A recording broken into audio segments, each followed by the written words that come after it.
Gokil, tarik banget.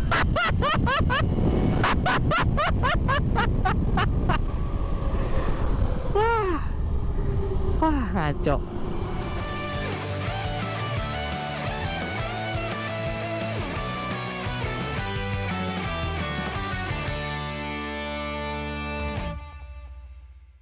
Ini adalah KTM, tapi bukan KTM biasa. Ini adalah KTM yang kencang banget karena ini sudah dikonvert menjadi motor listrik. Sekilas bentukannya kayak KTM Duke biasa ya. Tapi kalau kalian perhatikan lebih jelas lagi, ini sudah full di-convert, teman-teman. Walaupun umurnya sudah 2 tahun, tapi katanya ini belum sempurna. Pemiliknya bilang, enggak, ini masih jauh dari kata sempurna. Dan memang lebih ke arah R&D technical development-nya, makanya seperti desainnya dan sebagainya di depan sini bukan kayak desain hasil pabrikan. Tapi ini tetap motor yang menarik banget, makanya gue izin untuk pinjam dan untuk nyobain motor satu ini. Sekarang kita bedah yuk, apa aja yang diubah nih. Kalau dari depan sebenarnya standar semua, suspensinya masih pakai WP atau WP. Batoknya masih yang standarnya juga. Nah, cuma kalau di sini speedometer udah ganti, jadi ini modelnya emang generic gitu. Ya, jadi bisa dibeli di mana aja katanya. Terus kalau dari dashboardnya, yang gue suka ini nih. Jadi dia throttle-nya masih bawaannya, ya throttle house-nya. Tapi ini udah bisa dipakai ke listrik, teman-teman.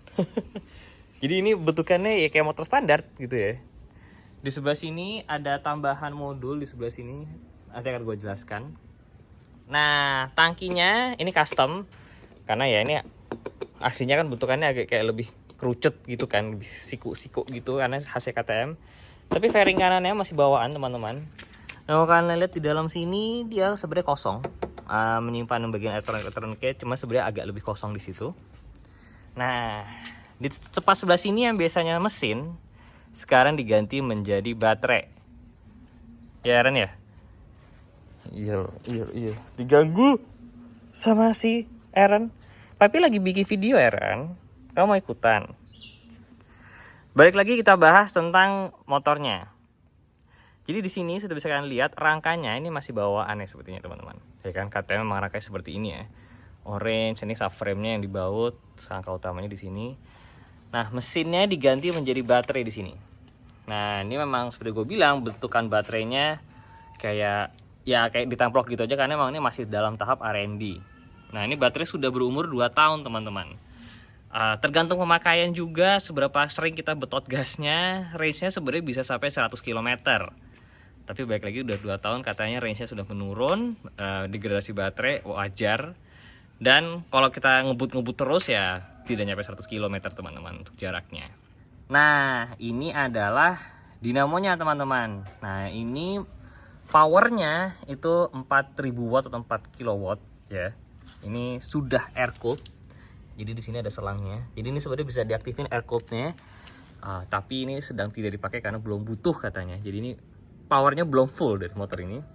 Sebagai gambaran, kalau yang di skuter-skuter listrik yang sudah dijual gitu ya di Indonesia, itu biasanya motornya cuman 1800 watt atau 1,8 kW. Jadi kira-kira ini hampir 2 kalinya tenaganya teman-teman. Biasanya kalau mesin tuh kan butuh yang gede banget ya di sini. Ini cuma butuh segini doang kalau untuk motor listrik teman-teman. Menarik banget ya. Terus kalian lihat nih kabel-kabelnya nyambung ke controller yang berada di subframe sini. Suspensi masih menggunakan WP standar ya kan, begitu juga dengan subframe-nya. Untuk tuas rem belakang juga masih di depan sini, ada di sini teman-teman.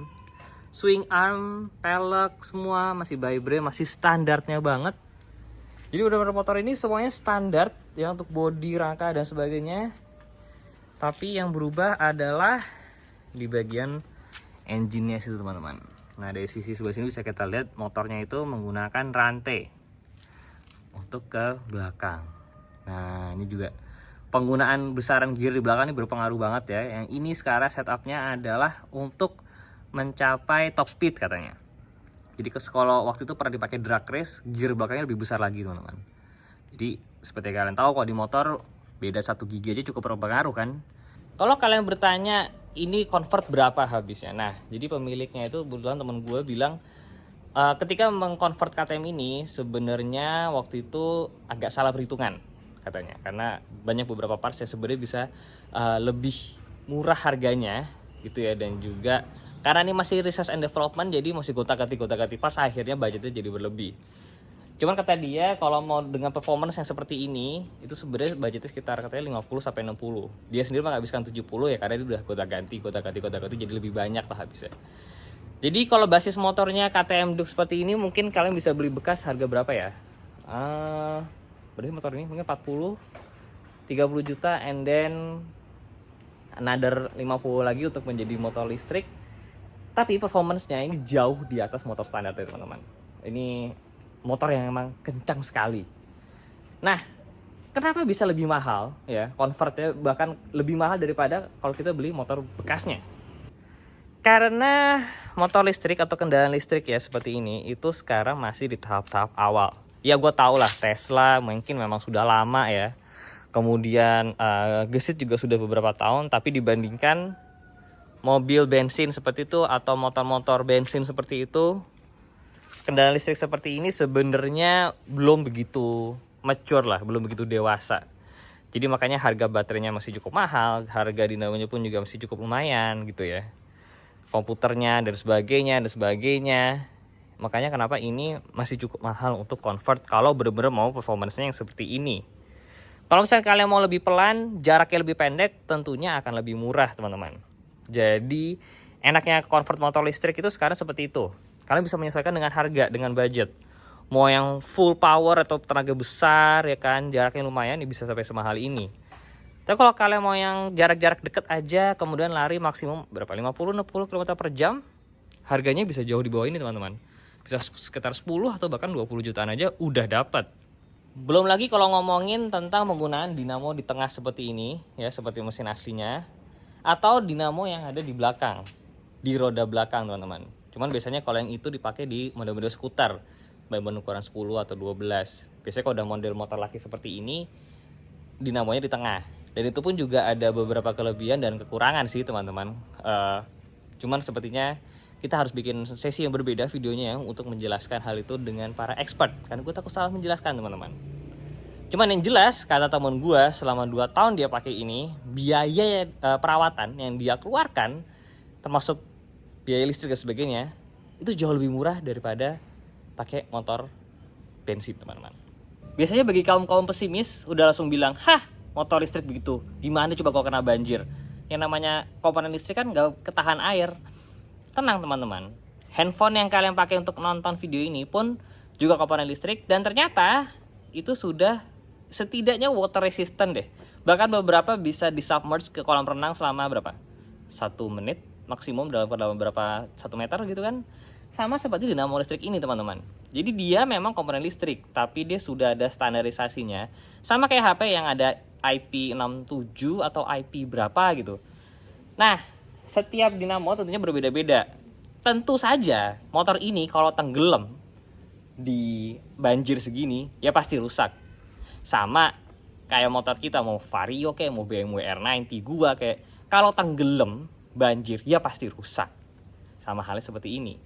Tapi kalau misalkan hanya ngelewatin genangan air saja, motor ini seharusnya aman-aman aja karena dia sudah ada water resistance-nya yang sudah tersertifikasi seperti itu. Beberapa kaum pesimis juga biasanya langsung berpikiran, motor listrik itu atau mobil listrik range-nya itu loh, terbatas sekali. Ini contoh katanya cuma 100 km. Ya betul, tapi begitu juga dengan HP kita. HP kita sekarang tuh maksimum paling berapa sih? 2 hari, 3 hari. Mostly beberapa 1 hari. Dulu handphone ketika awal-awal tuh bisa bertahan sampai seminggu. Tapi apa yang terjadi? Orang tetap adaptasi kan? Iya kan? Orang tetap akhirnya nge-charge HP-nya setiap malam. Sama seperti dengan motor listrik seperti ini. Kalau misalkan kalian sehari range-nya pulang pergi ke kantor, berapa? 70 kilo PP, ya tentunya tiap malam tinggal ngecas aja. Bahkan kalau misalkan kebanyakan orang sebenarnya dari rumah ke kantor pun tidak nyampe 50 kilo gitu. Sih berapa? 30-40 kilo berarti bisa untuk 2 hari atau 2 kali PP. Jadi sebenarnya salah satu permasalahan utama di Indonesia itu adalah tentang mindset menggunakan mobil ataupun motor listrik. Jadi kira-kira kita harus berpikir seperti kita menggunakan HP teman-teman. Waktunya kita coba motor satu ini teman-teman. Seatnya emang cukup tinggi, tapi kayaknya bawaan motornya kayaknya tinggi ya. Sisanya standar banget semuanya. Kita nyalain. Ini karena belum pakai kill switchnya, jadi gak bisa go gas. Nah ini bisa. Udah deh, nggak ada suaranya ya. Tapi juga motor listrik. Cuma kalau gue gas pelan, nah suara rantainya cukup kedengeran teman-teman.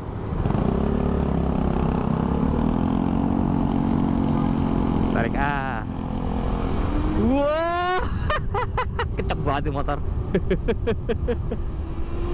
Gila, mode 2 aja kenceng loh.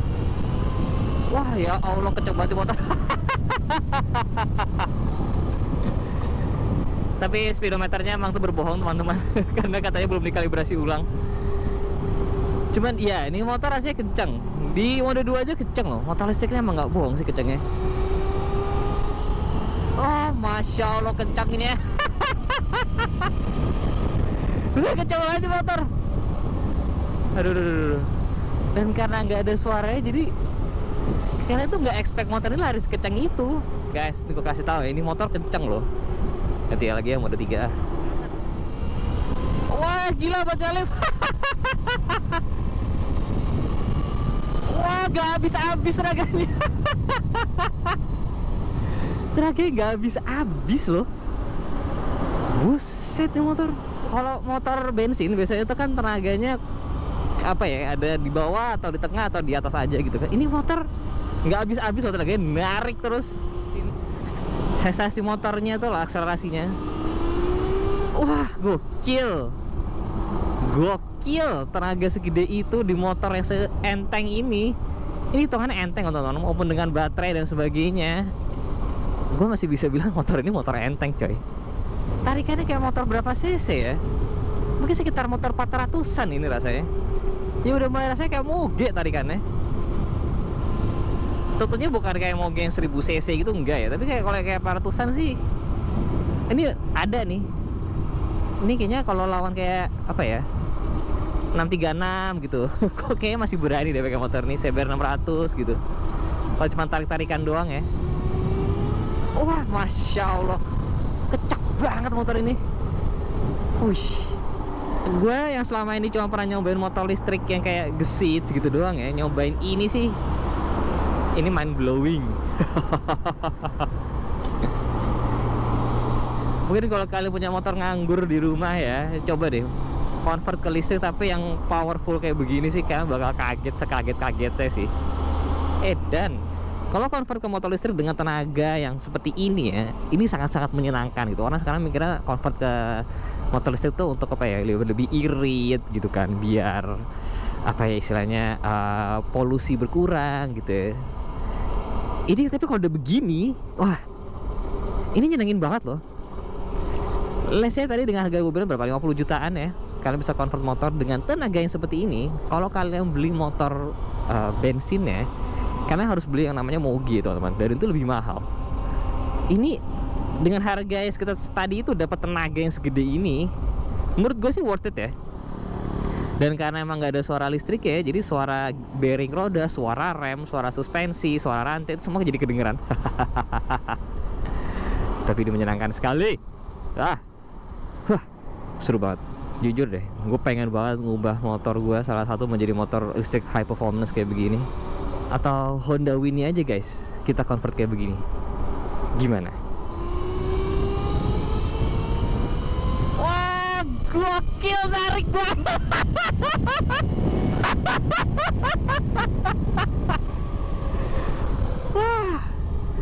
Wah, ngaco.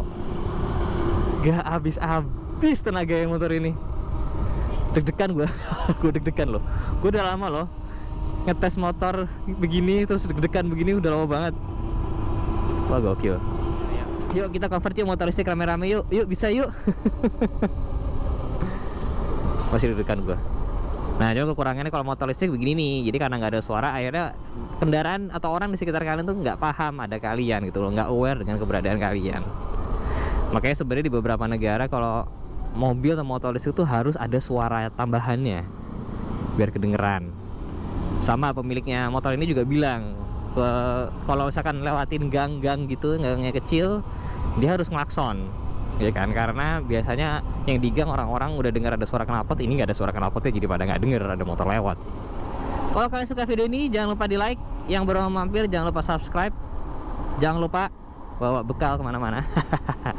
Selesai di jalan. I'll see you next video guys. Bye bye.